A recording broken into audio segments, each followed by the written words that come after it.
All right, so for my final lesson plan, I went with unemployment. And these are just some of the basic details of the lesson. It's over types and calculations of unemployment. And the grade level I decided to go with was high school, specifically seniors. I think that this can be an easy lesson for them, but sometimes that's nice since they kind of have a lot going on. And then the length of time, I went with just 50 minutes. These are the national and state standards I use. I found that some of them that had to do with inflation might not come up in this specific lesson, but it would definitely be there in the days to follow. And then obviously the ones like unemployment types for Nebraska, that has a lot to do with today's lesson. But here's another overview. Some of the materials you'll need are scenario cards. I think candy works as a good incentive for them, especially when it comes to the math portion that comes on later during the activity I have. Worksheets and calculators.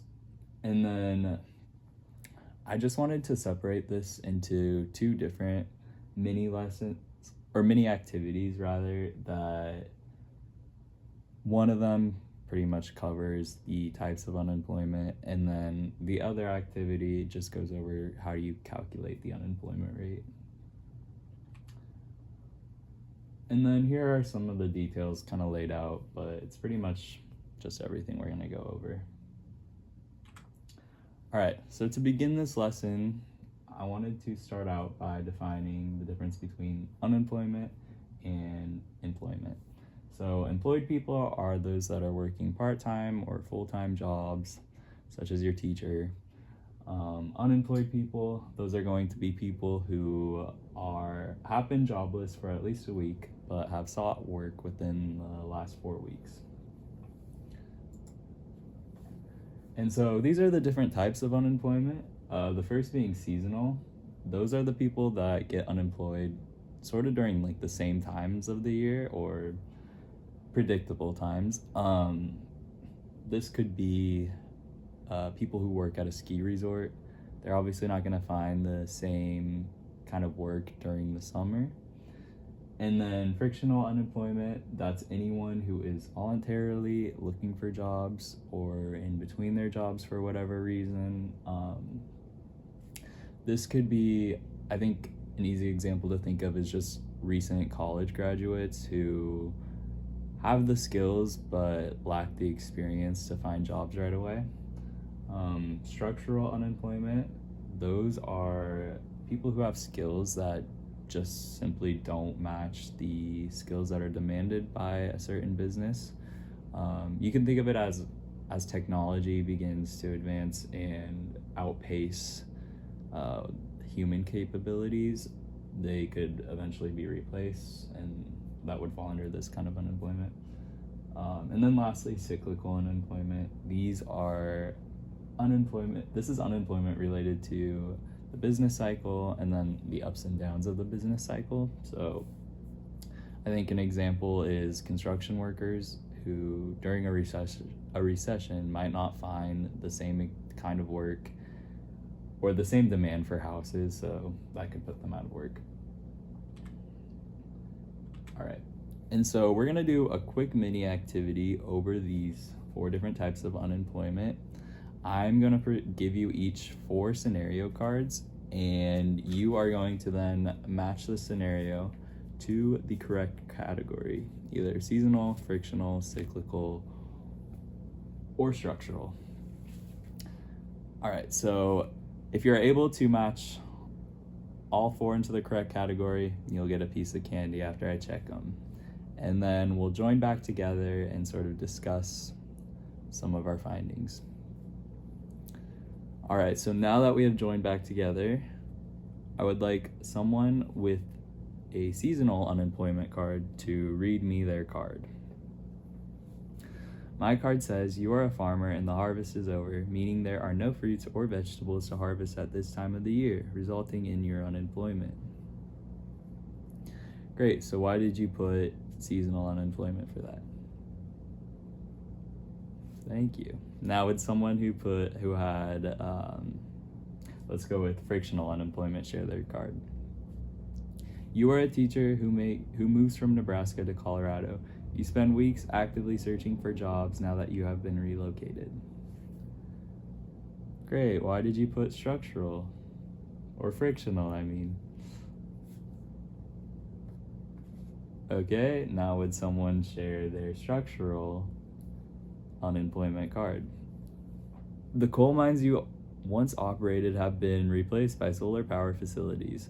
The skills you have don't exactly fit with the ones demanded by the new industry. I like that. Why did you put it? Okay, and moving on to the last card, would someone read me their cyclical unemployment card? You work in hospitality and lost your job during the pandemic as consumer demands decrease. You and several coworkers blame the recession for causing your unemployment. And why is that cyclical? Good. So we are going to move on to a little math. But this is the formula for calculating the unemployment rate. Basically, you're going to take the number of unemployed people, if you remember that definition from earlier, and divide it by the total labor force. Now, this is both the unemployed population plus the employed population.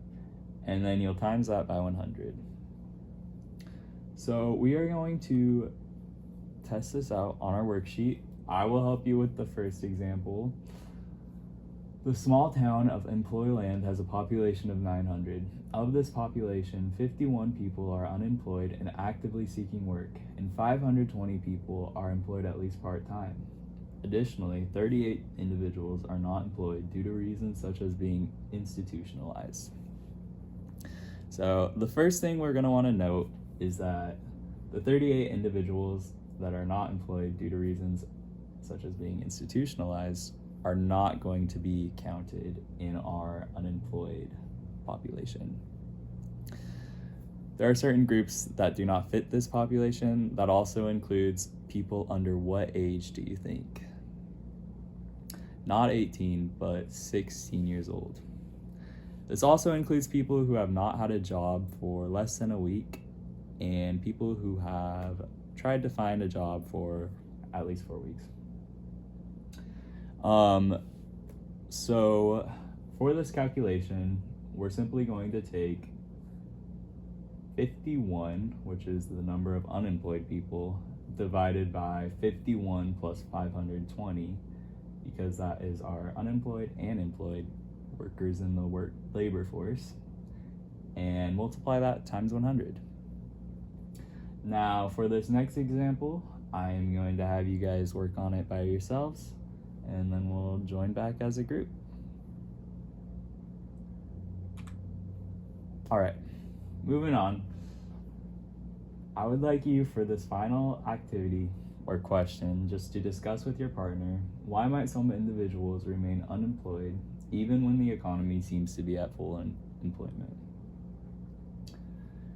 After you go over this discussion with your class, I think if you still have time left in whatever your lesson is, I think it's always helpful to link a brief YouTube clip to something related to the lesson just to sort of take up some more time.